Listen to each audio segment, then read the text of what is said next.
Amigos, bienvenidos a una nueva edición de las 5 de las 7. Estamos como siempre con ustedes, Patricia del Río, Guido Lombardi. Guido, ¿cómo estás? Buenas noches. Muy buenas noches, Pati, amigos, buenas noches.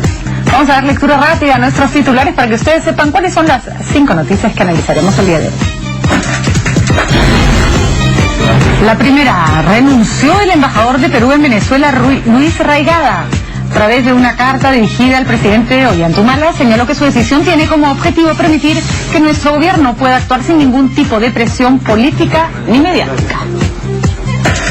La segunda, el expresidente Alejandro Toledo jura que no es dueño de la lujosa oficina que compró su suegra en Surco.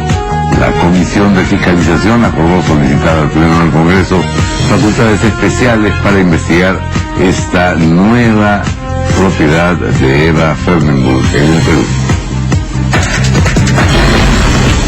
La tercera noticia, esto es increíble, hackearon computadoras del Congreso y desaparecen más de 5.000 archivos que contenían información sobre presuntas irregularidades del Fondo de Reconstrucción de las zonas afectadas por el terremoto de Ica 2007.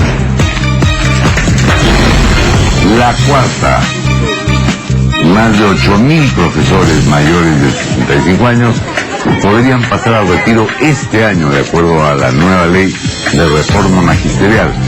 El ex viceministro de Educación y del BECDER advirtió que aproximadamente 150.000 alumnos de los colegios públicos de todo el país se verán afectados por el cese. La quinta noticia del día, en Estados Unidos, una de las 3 jóvenes que permaneció secuestrada durante 10 años en Cleveland empezó a rehacer su vida tras retornar a su hogar, donde fue recibida con globos y aplausos por parte de sus familiares y amigos. Muy bien, como de costumbre tenemos... Pero el tráfico nos está jugando malas pasadas últimamente. La verdad que sí.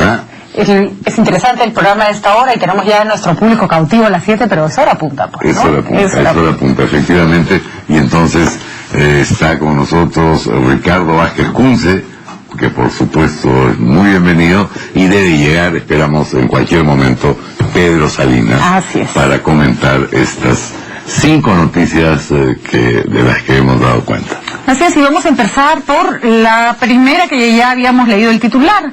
Y es que ayer justamente hablábamos de la lentitud del gobierno para tomar algunas decisiones que se caen de maduras. Esta era justamente, se caen de maduro además, la renuncia del embajador Luis Raigada en Venezuela por el pésimo papel que ha jugado en este especie de entredicho entre el presidente venezolano y el Perú. Hay que reconocer que no es primera vez que un presidente venezolano se refiere en formas groseras a un funcionario peruano. Lo hizo Chávez nada menos que con Alan García. Lo que sí es primera vez es que un embajador se comporte de esta manera. Obviamente esta renuncia suena a que lo renunciaron, ¿no? A que le pidieron que por favor ya hagan lo que se tenía que hacer. Ricardo. Bueno, haciendo un comentario sobre el tuyo, que es el que la renuncia, por apoyar a Maduro, la renuncia de Raigada se caía de Maduro, ¿verdad? Pero aquí el hecho, creo yo, importante es el siguiente, es que en menos de una semana hemos tenido 2 embajadores que han tenido que ser, digamos, han salido de sus cargos, ¿no? Es decir, uno ha sido, digamos, invitado de nuevo a ocupar funciones de alto nivel en Torre Tagle, que es el embajador del Perú en Ecuador, y otro ha tenido que verse forzado a renunciar porque la representación nacional lamentablemente ha pedido su renuncia, no podía sostenerse. Entonces eso te dice que hay, creo yo, una crisis de la política exterior peruana, en el sentido de que en menos de una semana no han podido, digamos, maniobrar, no han podido, digamos, adelantarse a los acontecimientos y siempre los han pillado, como se dice coloquialmente, con los pantalones abajo. Entonces, es una especie de política a la defensiva que los ha dejado totalmente, digamos, offside. Entonces, eso es, digamos, creo, lo rescatable, más allá de comentar la renuncia que ya obviamente no podía sostenerse el embajador del Perú en Venezuela, de cómo, digamos, debe haber una reorientación, debe haber, digamos, un examen de conciencia de cómo se están llevando las relaciones exteriores del Perú, a todo nivel, porque evidentemente no podemos tapar el sol con un dedo, y en una semana hemos tenido 2 embajadores que se han regresado. Bueno, yo sé que Pedro Salinas era de niño un aficionado a los cómics, y ha llegado como Flash Gordon, porque además se ha ubicado. Tiene el don de la teletransportación. No, volteo, ya estaba sentado, ni parado. Bienvenido, Pedro. Pedro, muy buenas noches, bienvenido. Yo tengo una aclaración, que de niño los superiores no hasta ahora. Sí, hasta ahora. ¿Cómo están? Bueno, ¿qué piensas de la renuncia de Raigada, de caída de Maduro? Bueno, yo coincido con Ricardo en que algo está pasando en Cancillería, ¿no? Donde no puede ser que en una semana hayamos tenido 2 incidentes diplomáticos donde los países del gremio bolivariano lanzan una serie de frases y poses insolentes contra... ¿Pero eso es por algo que está pasando en Cancillería o por algo que está pasando en este gremio? Creo que pasan las 2 cosas a la vez, ¿no? O sea, en Cancillería están pasando cosas por un lado, y por el otro tienes estas actitudes, ¿cómo llamarlas? Callejoneras, ¿no? Porque son líos de callejón prácticamente los que se han visto con actitudes muy insolentes por parte del presidente Maduro, y luego por parte del presidente Correa, ¿no? Entonces, yo creo que ahí Cancillería debería ponerse firme, ¿no? En lugar de estar mirando a un costado o hacerse loco para evitarse problemas de algún tipo con estos países. Lo que parece un poco contradictorio, se lo pregunto a los dos, es al pobre embajador del Perú en el Ecuador, que no había hecho nada, se quedó sin chamba básicamente por culpa de la jamonada que estaba acá, ¿no? O sea, se cayó una lonja así de rebote. A él también le cayó una patada voladora.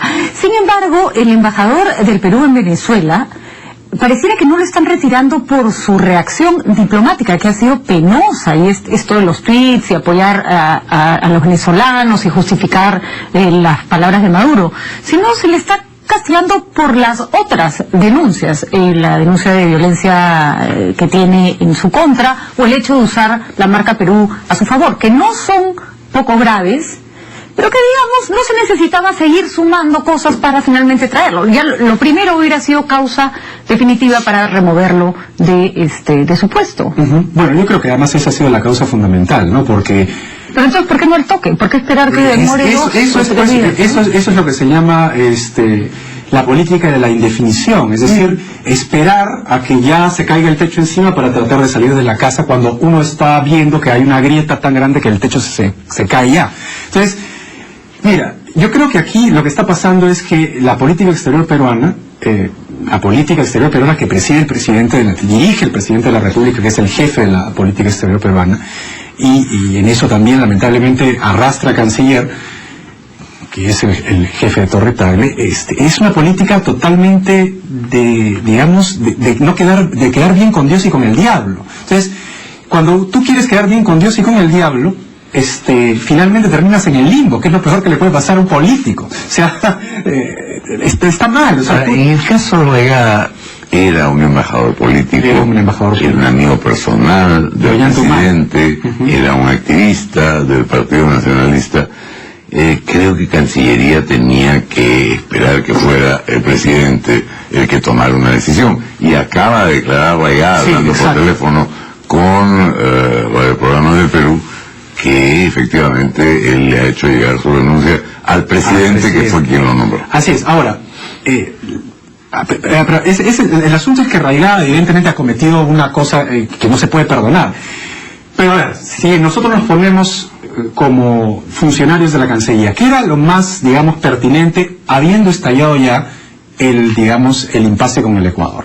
Era pedirle a todos los embajadores, digamos, por lo menos de este bloque tan cuestionado, que se abstuvieran de decir cualquier cosa, porque, digamos, al ser embajadores políticos, algunos de ellos, y evidentemente estar a favor de los gobiernos, con el cual el Perú tiene esas relaciones que son un poco difíciles, lo más prudente era dar una orden desde la Cancillería diciendo, señores, absténganse de comentar y de caer en cualquier provocación porque tenemos este terrible problema con el Ecuador. Eso significa adelantarse a los hechos. Entonces, eso es ser diplomático. Exactamente. De eso se trata, son ¿no? funcionarios que tienen que asesorar al canciller y decirle al canciller, mi señor canciller, emita usted una comunicación funcionar los diplomáticos o los embajadores en nuestras embajadas en Sudamérica y en Latinoamérica de que se cae en la boca por esta semana. Entonces no hubiera pasado lo que pasó con el embajador Raigada. Ahora, lo de el embajador nuestro en Quito, evidentemente que es el producto pues de una negociación en el cual yo ayer he escuchado colegas por los que no estoy de acuerdo, en el cual el Perú ha perdido. Porque el pobre embajador no tenía nada que ver, era un chivo expiatorio, una víctima. No, ya casi debe tener ganas de ir a un supermercado ecuatoriano a tener un jamonada a alguien para... Ha perdido porque ha tenido que sacrificar a un embajador que no tenía nada que hacer para recomponer las relaciones internacionales con el Ecuador. Bueno, pero digamos que el presidente Humala en ese caso, en el de Ecuador, estaba en una encrucijada, tampoco podía pelearse. Es cierto. ¿No? Y ya no le quedaba mucho más que hacer. Eso es cierto. Y a mí lo que realmente me deja mal sabor en esto, Pedro, tú decías, este es un lío, de acuerdo, de callejón, de acuerdo, de revistazos, patadas, jamonadas. De mucha insolencia, ¿no? De mucha prepotencia, ¿no? Yo creo que si a alguien le quedaba... Insolencia, o sea, los comentarios de Maduro fueron bastante insolentes, la actitud del presidente Correa absolutamente insolente. Retadoras, infantiles... Innecesarias, ¿no? Ridículas. Yo me imagino, si el gobierno de Ollanta o la Cancillería, en este caso, es incapaz de reaccionar ante un hecho que el sentido común, sin ser diplomático, te dice, oye, cúrate en San Lucas y tápale la boca, ¿qué va a pasar el día que, no sé, pues algún, piloto despistado de la Fuerza Aérea se pase la frontera y se vaya al otro lado? O sea, incidentes que sí generan roces entre los países realmente graves. ¿Podemos confiar en la Cancillería cuando da signos tan pobres de manejo de situaciones tan tontas como esta? Supuestamente tú esperas profesionalismo de estos diplomáticos que se preparan para este tipo de situaciones y lo que encuentras es reacciones en cámara lenta, reflejos tardíos, por un lado, y por otra parte cuando actúan pues Oye, pero en los líos de callejón lo recomendable no es más bien mantenerse al margen y no caer en la provocación. Claro, pero para eso le dices a tu mamá, a tu tío, a tu pariente, cállate, pero no contestes. Eso es lo que faltó, ¿no? Claro. Acá si está pasando esto, todos a callarse la boca. Parezcan loquitos que hablan solos. ¿No? Claro, el problema es que además el gobierno es muy débil, o sea, tiene reacciones débiles y es fruto precisamente de esa debilidad, porque se deja ganar por la presión de la opinión pública, digamos, la presión de diferentes actores políticos y mediáticos, etcétera. Porque está bien, pasó este lío, por ejemplo, con lo del Ecuador, ¿no es cierto? Con el embajador, que obviamente es incalificable, pero habían formas de no poner al otro país, digamos, entre la espada y la pared, y digamos darle una manera de salvar la cara y no quedar mal ante su propia opinión pública.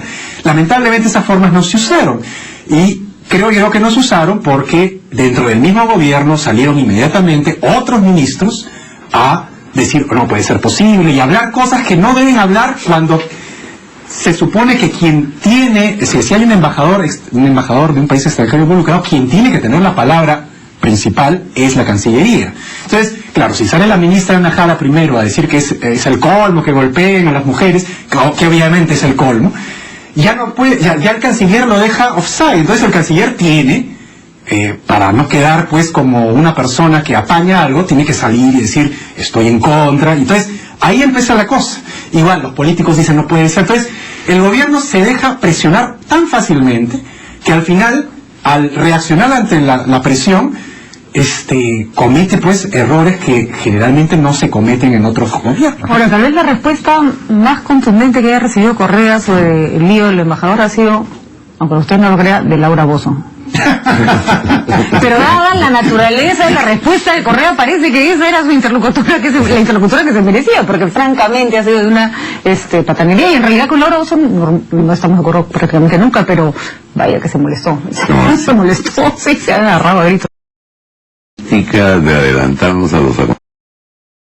¿Cómo sugerirían ustedes reaccionar frente a Colombia, que ha hasta el momento desacatado el fallo de la Corte Internacional de Justicia? Es decir, retiramos a nuestro embajador de Bogotá, reclamamos que frente a un fallo que se va a producir respecto de un litigio que nosotros hemos planteado, ellos no cumplan con la Corte Internacional. Le decimos a Nicaragua que patalee más para que se cumpla el fallo. Yo creo que en las relaciones entre los países mejor es pecar por defecto que por exceso. No, sí, eso es cierto. No le podemos decir a Colombia que ahí es que lo mejor es quedarse callado, porque no es nuestro problema. Pero el problema... No, sí es nuestro problema en la medida en que se va a producir un fallo. Sí. Pero podría sernos favorable dentro de los próximos 90 días. El problema, creo yo, acá es que ha habido un mal enfoque de la política exterior peruana, en el sentido que se ha armado una política de consensos regionales, ¿no? Entonces, en base a esos consensos regionales es que se ha estado construyendo todo. Y esos consensos regionales básicamente están destinados a el punto medular que ha sido el tema de la Haya. Pero estamos viendo que la política, pues, de los consensos regionales que hemos construido como una tela de araña, ha venido alguien, simplemente ha puesto una bota y la tela de araña se ha caído. No, porque tenemos un consenso regional alternativo que es el Arco del Pacífico, que creo que desde el punto de vista político y económico es mucho más importante para el Perú. Ahí, el Arco del Pacífico está chido. Quizá eso explica un poco que se hayan portado como unos energúmenos quienes no están en el Arco del Pacífico. ¿Tú crees eso? Que había una cosa así, creo que hay acción. Yo creo que tú no eres de mi collera, entonces tú no eres de mi collera, ¿te vienes a mi collera o vas a recibir un lapo? Digamos, es una hipótesis como cualquier otra. Que podría ser, ¿eh? Un revistazo es. Un revistazo. Y después patada. Bueno, nos vamos a ir a una pausa, Guido. Ya volvemos con la segunda noticia. La compra de una oficina muy lujosa por la señora, la suegra del expresidente Toledo, pero sí, vamos a ver qué dicen los invitados en primer lugar.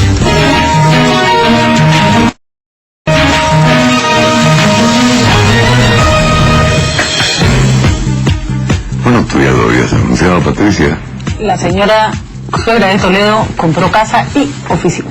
Y oficina con 3 cocheras y un depósito por 800 y pico de $1,000. Más, o sea, ya serían casi 5 millones gastados en propiedades en el Perú, ¿no? Ahora, conjuntamente con esta noticia que ha publicado un medio local, aparece un comunicado de Alejandro Toledo respecto a La Verdad, donde declara bajo juramento no tener otras propiedades que su casa de Surco y su casa de playa o su vivienda de veraneo en Punta Sal. Dice además que toda la documentación que justifica la compra tanto de la casa de Casfarinas como de la oficina en Surco obra en poder de la Fiscalía de la Nación, y termina diciendo una frase que, confieso, a mí me hace impacto. Por respeto a la verdad, dejemos que el Ministerio Público concluya esta investigación preliminar. Ahora, podemos dejar que el Ministerio Público concluya esa investigación y eso no nos impide comentar. En fin, la suerte que tienen algunos, como ha dicho Carlos Brun, es su único pecado. Alejandro Toledo no tiene ningún problema, es su único pecado tener que todos quisiéramos. Bueno, digamos que por lo menos la suegra le tocó la que todos querían tener. Yo no voy a decir más, ya ustedes saquen sus conclusiones, porque ya señora. No es Pero si esto estaba en la investigación Carne con hueso. Ahora, yo creo que la última, disculpa, pero la última línea de esto de dejar que el Ministerio Público concluya su investigación preliminar viene más bien a cuenta de la investigación que le quieren abrir en el Congreso, ¿no? Como para que no se monte una investigación sobre otra, que a mí sí me parece que, vamos, tiene como sentido. No tiene, en fin, no sería la primera vez que investiga el Ministerio Público y en paralelo investiga la Comisión de Fiscalización. y que la prensa también sigue hurgando qué cosa es lo que hay Porque acá. además el Ministerio Público podrá haber hechos penales, si es que los hubiere, o ilegalidades o irregularidades en la adquisición, y el Congreso puede evaluar actos políticos, por decirlo de alguna manera. O sea, ¿Quieres decir algo?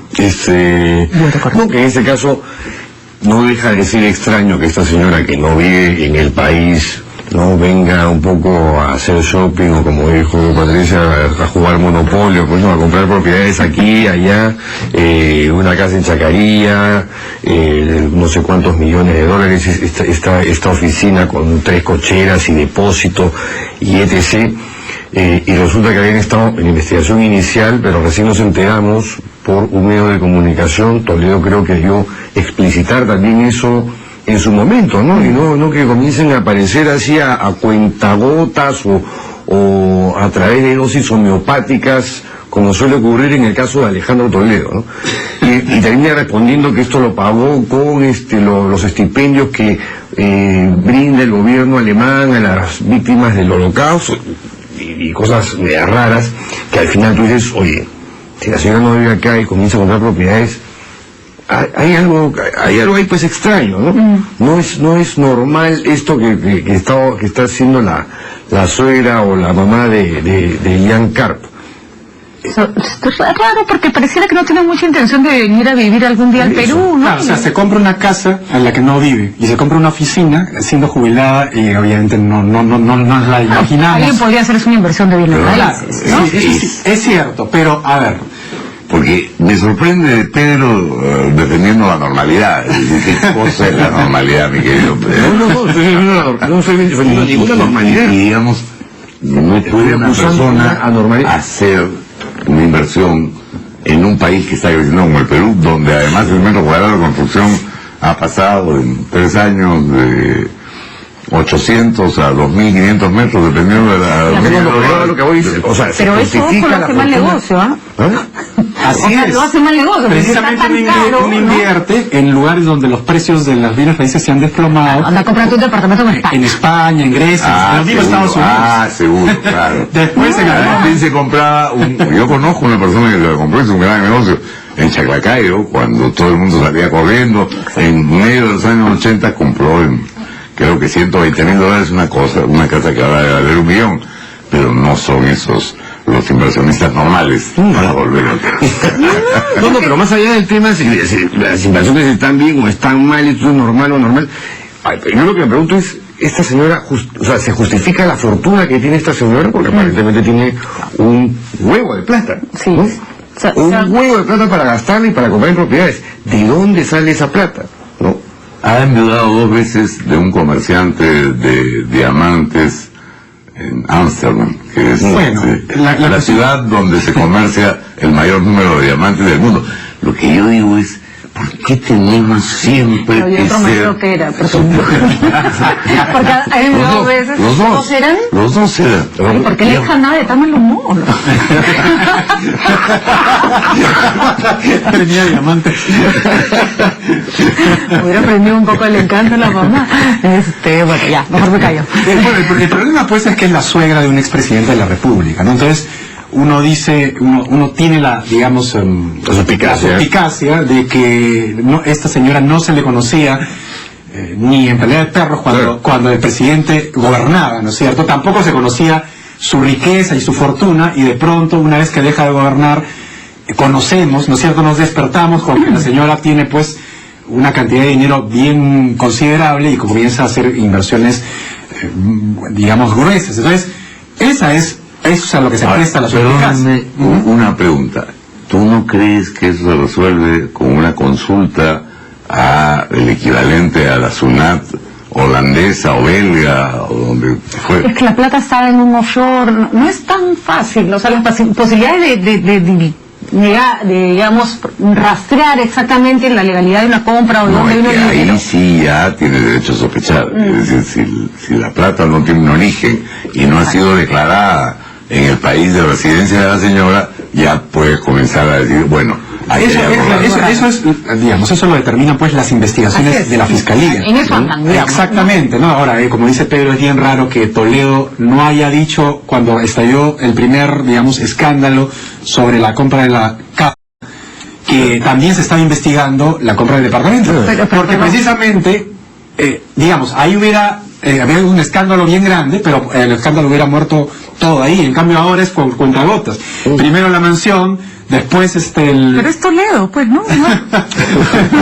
No sé qué nos sorprende, es Toledo. Ahora... Toledo es la política peruana, ¿no? Yo creo que hay un ejercicio que todos debiéramos hacer cuando se trata de un funcionario público. No sé, a mí me sirve. Cuando salta un hecho, y no sé si es tan grave o no, me imagino, sorry lo que voy a decir, ¿no? ¿Qué hubiera pasado si hubiera venido la acusación o sea, que fue la suegra de Fujimori o si fue la suegra de Alan García? Si es que para ellos me parece sospechoso, me tiene que parecer sospechoso para todos los demás. Obviamente. Porque, y yo creo que si alguien nos dijera que vino la suegra de Fujimori y compró tantas propiedades, ¿no? No vive acá, diríamos nada, pues, ¿no? Bueno, vale. Entonces yo creo que no se trata de fijar del tema, no procede. Esta vez el que se cae soy yo.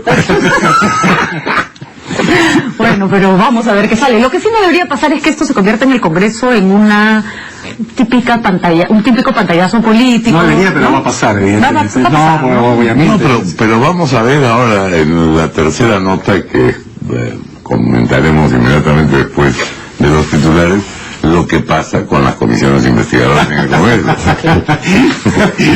Por tanto, yo puedo estar muy tranquilo.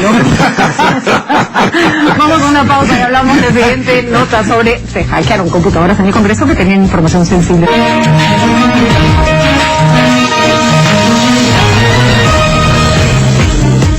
Continuamos en las 5 de las 7, estamos haciendo un análisis de las noticias más importantes del día y la verdad que esta es como insólita.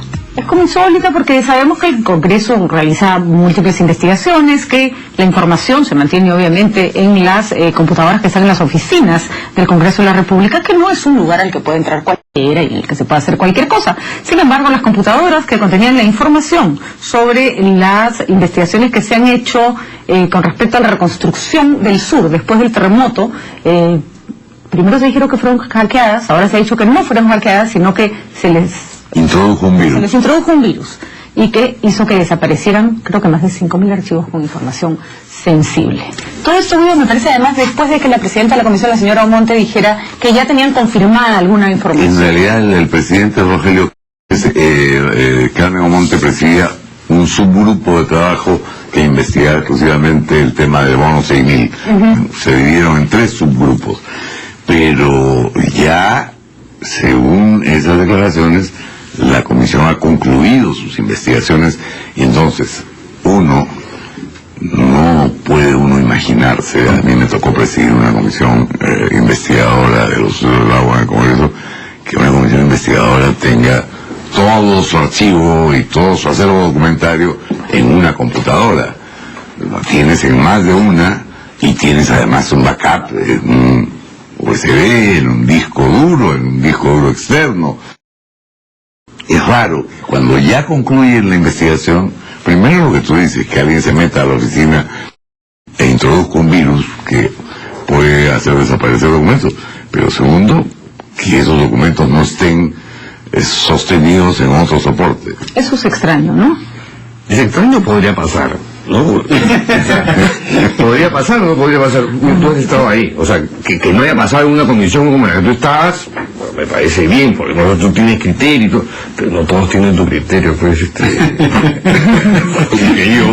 Bueno, lo que pasa es que a veces no se tiene criterio adrede también, ¿no? En ese sentido entendía yo el poder pasar de Pedro. Digamos, cualquier cosa puede pasar. Cualquier cosa puede pasar. En el Congreso yo creo que cualquier cosa puede pasar. ¿no? Desde petardear o dinamitar, destruir información con USB, intentar hackear, robar información. ¿Te acuerdas que a Olivera le robaron El maletín, en la época del APRE el maletín con no sé qué denuncia y que lo imitaban gritando devuélvanme mi espada de los Thundercats? Además, hemos visto hace un tiempo cómo desaparecieron unos archivos del Ministerio de Salud, o sea, claro, también... Eso es más aparatoso, ¿no? Porque Sí, fueron a medianoche varios camiones. Exacto. Entonces, bueno, Las ya. videos también desaparecieron. Muchísimo. Entonces, la cuestión es que efectivamente esas cosas suceden. En el caso de Olivera, digamos, siendo Olivera quien era y a quien acusaba, más o menos podemos saber de dónde pudo haber desaparecido el maletín. En el caso del Ministerio de Salud también. Y bueno, ahora están investigados justamente los de la reconstrucción del sur, que también pues más o menos eran los mismos del maletín y también los mismos del ministerio. Entonces, O sea, casi todos los caminos no conducen a Roma. sin decir que es Roma, podemos, digamos, inferir pues por dónde Hay puede ir la un cosa. mínimo común denominador. Que empieza con A y termina con B. Pero bueno, pues así es la vida, ¿no? Entonces, Guido tiene toda la razón. Ay, que tiene, supongo yo que tendrán un backup, ¿no? O sea, sería ya, digamos, macondesco, ¿no es cierto? Que después de haber trabajado tanto, justamente todo el mundo diga, no, solo estaba ahí y se perdió toda la información y murió el payaso. Pero, o sea, yo sí, no descarto que pasen esas cosas.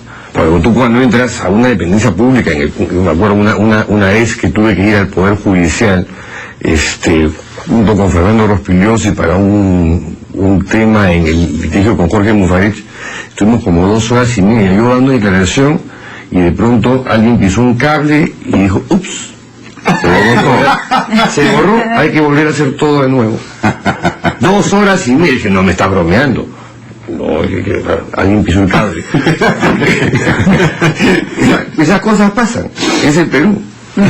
Yo no sería tan peruano, pesimista, pues. yo no sería tan pesimista, yo creo que si la comisión ha llegado a concluir sus investigaciones y tiene, en fin, responsabilidades que atribuir, sobre todo en el caso parece ser del bono 6.000, eso aparecerá mañana por más virus que hayan puesto en la computadora y tendremos responsables. Claro, Alguien tiene que tener una copia. Ahora, lo que sí resulta especialmente complejo es que nos hemos olvidado de lo que significó la reconstrucción, que por supuesto no se ha realizado post este terremoto, y que si estamos hablando de corrupción que afecta a gente que en realidad sigue plásticos, esteras, sin sistemas de agua y desagüe eficientes, a la gente que se le destruyó su vida de un día para otro y... Hace unas semanas estuvo en Lima avanza. el ministro de Vivienda chileno, que saltó al Ministerio de Vivienda gracias a su éxito, porque era el equivalente de un presidente regional de la zona más afectada por el sismo. Y entonces le digo, bueno, acá teníamos otros problemas, no teníamos titulación, nosotros tampoco teníamos titulación. Y en 6 meses, por lo menos viviendas, escuelas y hospitales habían sido reconstruidos. Acá hay 2 grandes casos de corrupción, digamos, del gobierno pasado, ¿no? El tema de los petroaudios, que fue bastante mediático, y el tema de la reconstrucción del sur, porque es una reconstrucción, digamos,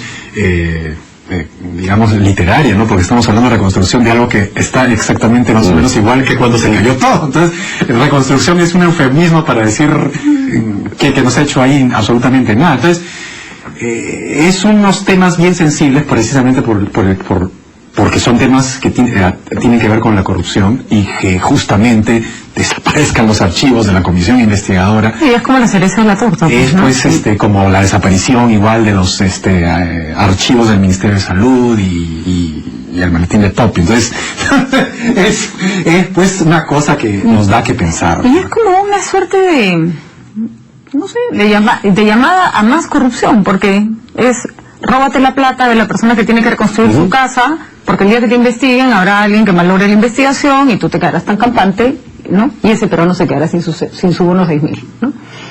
Se ha muerto de viejo tranquilamente en su cama Giulio Andreotti, un personaje a quienes sus admiradores, si es que los tenía, le decían el divo, pero la mayoría de los italianos terminó conociéndolo como Belcebú, porque era realmente de mucho cuidado.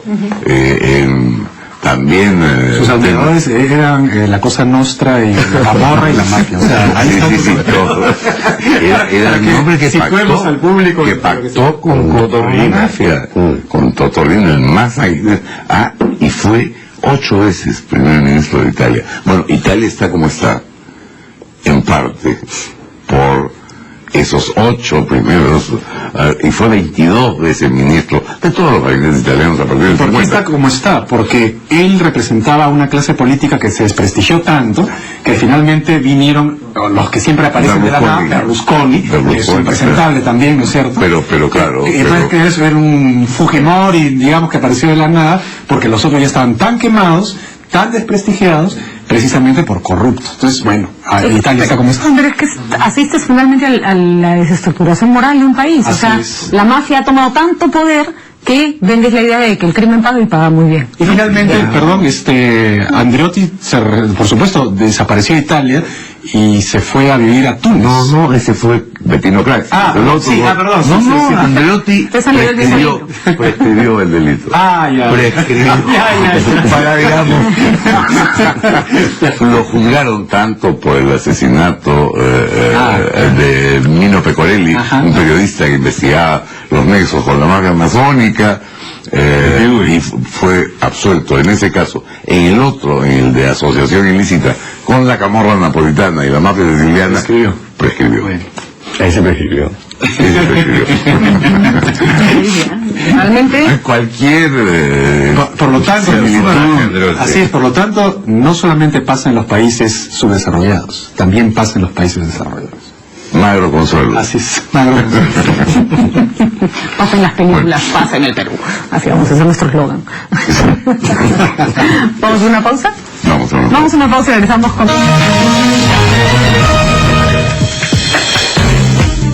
Bueno, ha habido la ley de carrera pública magisterial y su reglamento establecen que los maestros cesan a los 65 años. Sí, se puede discutir, es una edad arbitraria como cualquier otra, parece razonable, sobre todo habiendo tal cantidad de maestros jóvenes que a los 65 años se jubilen los maestros. Lo que no establece el reglamento y ha sido duramente criticado por Idel Beslet, ex viceministro de Educación, es que no se puede cesar a un maestro el día que cumple 65 años, porque perjudicas, y eso es parte de la noticia, a 180.000 alumnos según cálculos de... Imagínate, pues el maestro cumple a 65 años en noviembre y llega por 2 meses a conocer a los alumnos y a que lo conozcan con otro método, no tiene mucho sentido, ¿no? Esto es algo que podría ser revisado y modificado. Que cesen a los 25 años al final del año escolar. O el año anterior, o sea, para que no cumpla 65. La mitad, no sé, la cosa es que se es bastante fácil de resolver, ¿no? O sea, cumple 65, no especifica. No especifica, entonces se asume que es inmediato. Es inmediato. Si te jubilas a los 65, te jubilas a los 65. Ahí tienen que evidentemente hacer una precisión, porque como tú dices, es pues totalmente desatinado, ¿no es cierto? Que a una persona que ha estado la mitad del año o le faltan 2 meses, como tú dices, para terminar. Claro, cumples en junio. Claro, y entonces tiene que venir uno nuevo a ambientarse, a reconocer cómo es la situación, o sea, está totalmente, digamos, fuera de lógica el asunto. Entonces, ahora, yo siempre he pensado que los límites de edad, así a ciegas, entiendo que se tiene que poner alguno, pero son absolutamente arbitrarios. Pienso en Luis Jaime Cisneros. Ya pues, Luis Jaime Cisneros me enseñó a mí, cuando ya había pasado los 65 años, y ha sido uno de los mejores profesores que tenía. Y siguió hasta los 90. Así es. Y yo creo que un buen maestro, y me enseñó Washington Delgado, y me enseñaron profesores. Es verdad que la universidad requiere otro tipo de ritmo, pero yo creo que hay personajes valiosos que tú puedes mantener ligados a la docencia. Ahí, ¿no? Sí, como dice Pedro, en lo que se refiere al tema educativo y a lo que dispone la ley magisterial, puede pasar cualquier cosa. Por ejemplo, no ahora, no, pero con la ley anterior, Mario Vargas Llosa no podría ser profesor de literatura en un colegio peruano, porque no tiene un título de pedagogo, por más premio Nobel que sea. Entonces esos absurdos son los que hay que corregir, y por eso En los colegios públicos, ¿no? en los colegios públicos, Porque en los un colegio colegios privado pues No perfectamente. estoy tan segura. Sí. Porque sé de muchas amigas que han tenido que licenciarse en educación porque justamente enseñaban sin tu título pedagógico y se los exigieron. Pero igual te lo piden, creo. Igual te lo piden, pero de un no- tiempo a esta parte. Pero ¿ah? no es tan... pues yo tengo amigos que no tienen el título de educadores, tienen otros, y sí Seguro. enseñan. Porque O sea, a pero el distancia sector- hacen a distancia. No, o sea, les enseñan de verdad. No digo, sacan el título a distancia. O sea, Eso ya- sí, seguramente así no claro. era. O sea, y no, se están comprometidos en tratar de sacar el título, pero digamos, por el momento en el sector privado Hay mucho más digamos, flexibilidad. que es además, digamos, también lo razonable, ¿no? O sea, el problema acá, creo yo, no sé, si ustedes coinciden conmigo, es que, claro, llegamos al extremo, ¿no es cierto?, el principio de la igualdad ante la ley. Entonces, claro, no queremos vulnerar el principio porque sería fatal, pero estos son los casos justamente que ponen a prueba el principio, porque hay personajes de tal dimensión que podrían enseñar y... Don Uriel García no podría enseñar anatomía en quinto de media porque no tiene título de pedagogo y porque ya tiene más de 65 años. Entonces, claro, ahí estamos poniendo, digamos, ese principio en el foco, ¿no? Que es bueno ponerlo, dicho sea de paso, porque nos brinda la posibilidad de discutirlo, ¿no? Entonces, a mí me parece sí, pues que tal vez no es lo más...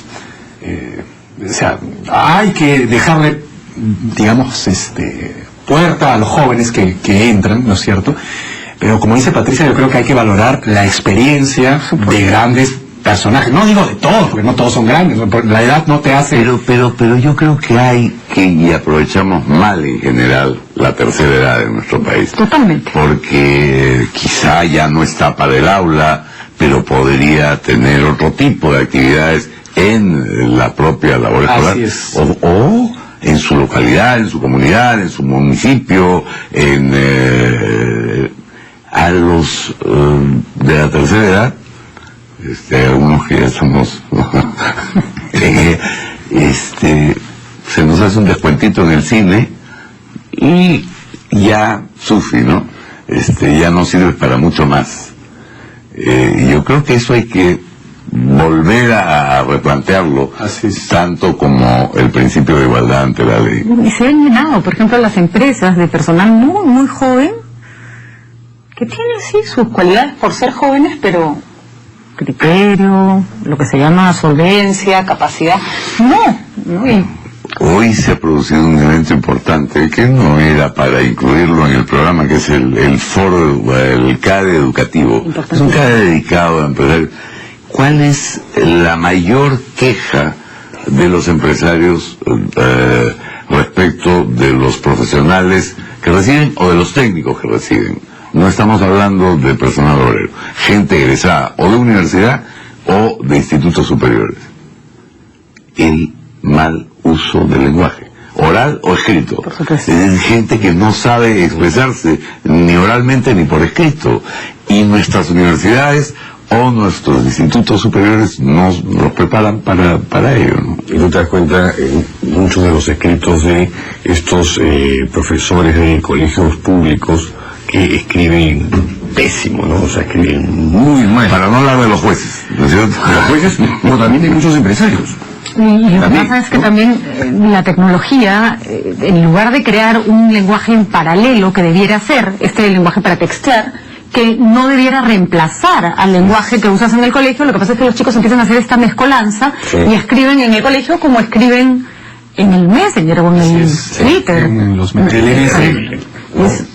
Ponen cualquier cosa, Pero yo siempre digo, yo creo que pertenezco a esa generación que cuando era, no sé, chibola, me decían que había que ser grande para que te dieran pelota, y cuando llegué a grande me dijeron que no, que ahora son los jóvenes los que le dan. Nos estafaron. Sí, la verdad, ¿no? Nos estafaron la vida. Podríamos quejarnos, ¿no? Los jóvenes están... No me vas a decir que no te dan pelota. Pues mira, los jóvenes están sobrevalorados. Eso sí. Claro. 40 para arriba. Bueno, la última noticia es una noticia en realidad dramática, que ha tenido un final feliz por el momento. Yo no sé si puede haber final feliz en un caso como ese que Patricia fue la que me comentó anoche, y que realmente es escarapelante, ¿no? Uno no se imagina eso puede producirse, no sé, en un pueblo remoto, en medio del desierto, o de la Amazonía, pero no en una ciudad. 3 mujeres secuestradas durante 10 años. Con Ricardo comentábamos antes la noticia, y Ricardo me decía, normalmente las secuestran cuando son pequeñas. Entonces, en este caso eran, por lo menos una de ellas, largamente mayor de edad, 22 o 23 años, otra de 17 y la menor de 14. Secuestradas en el lapso de 2 meses, en la misma zona, en la misma ciudad. Finalmente ayer una de ellas logró, gracias a un vecino, pedir ayuda, y han sido liberadas. Y la noticia es que una de ellas, tenemos creo unas imágenes que vale la pena ver, ha regresado, se ha reencontrado con su familia, en medio de, claro, una algarabía, una fiesta y una felicidad total. Pero yo no sé si el drama para esa pobre chica, por más reencuentro feliz que haya tenido, termina con su liberación. Son 10 años perdidos que, como comentaba justamente, es como una cárcel. La única diferencia es que el que va a la cárcel, digamos, por lo general ha sido juzgado y es responsable de estar ahí. En cambio, estas pobres chicas no han estado en una cárcel sin ningún tipo de... Peor que encarceladas, no, peor que encarceladas. Es peor que violadas, encadenadas. Ahora, lo interesante es aquí creo que comentar, es lo desconectado que están, digamos, o sea, cómo la gente se vuelve tan individualista, ¿no? Porque, digamos, como tú dices, no he estado en el campo, donde digamos no hay vecinos, o sea, ha estado 10 años viviendo en un vecindario y nadie se ha dado cuenta, porque nadie se mete en la vida ajena, ¿no? O sea, está mal meterse en la vida ajena, pero digamos algún contacto, pero no ignorarla en absoluto.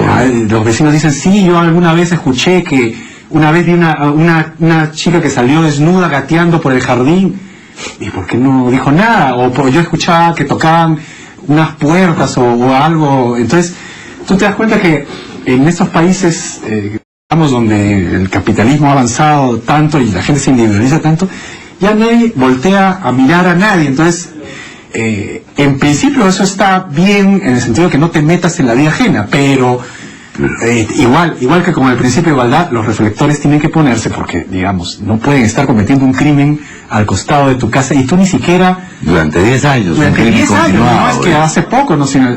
Y tú ni siquiera te tomes, digamos, el trabajo, digamos, de voltear, ¿no es cierto? O sea, te hagas totalmente desentendido porque no es mi vida, etcétera. Entonces, eso creo que es un... Ahora, tampoco se trata de un caso aislado, ¿no? No. O sea, ya ha ocurrido antes y con la misma modalidad.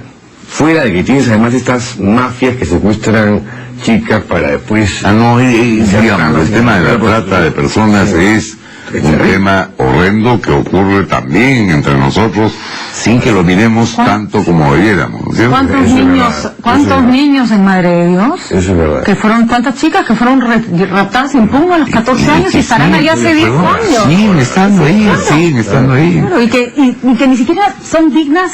Lo peor es que sabemos qué pasa, y nadie las está buscando. En el caso que relata Ricardo, por lo menos había una sospecha, pero no sabían. Nosotros sabemos dónde están, qué les pasa, qué les ocurre.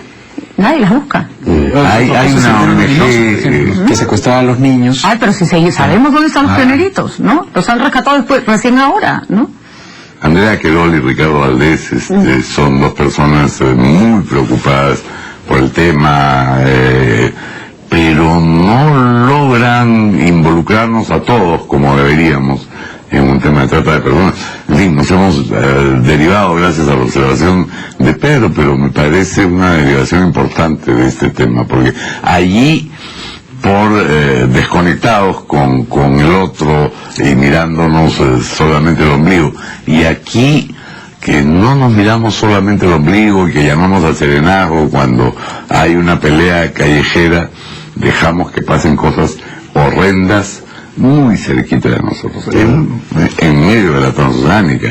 Si tú vienes de Puerto Maldonado a 15.000, vas a ver ahí, en fin, para no hablar de Rinconada y de los sitios que ya se han hecho famosos, porque eso ocurre, pero sigue ocurriendo. Y los niños en la Plaza San Martín, y los que están en los semáforos que no les pregunta si ese adulto que los acompañe en su familia. No, difícil, ¿no? Muy difícil situación, realmente increíble. Por suerte para esta chica se terminó la pesadilla, pero para muchos niños... Pero quedarán secuelas, ¿no? Quedarán secuelas, quedarán, en fin, por ahora... La pesadilla de la prisión ha terminado. Así es, la otra la acompañará probablemente toda su vida. Yo leí esta semana la columna de Jorge Bruce, que hablaba justamente sobre el maltrato infantil y el nivel de violaciones a niños que nos pone en el primer lugar en Latinoamérica, y ya es hora. El Ministerio de la Mujer ha hecho un trabajo importante con respecto a feminicidio, ahora toca ocuparse de los niños que los tenemos realmente abandonados, y desaparición y violación son dos temas realmente graves. Bueno, hoy día sí hemos terminado el programa con seriedad, como corresponde a la gravedad del tema. Sí, porque nos hemos reído antes, así que ahora nos tocaba ponernos. Gracias a nuestros invitados por acompañarnos. Muchísimas gracias.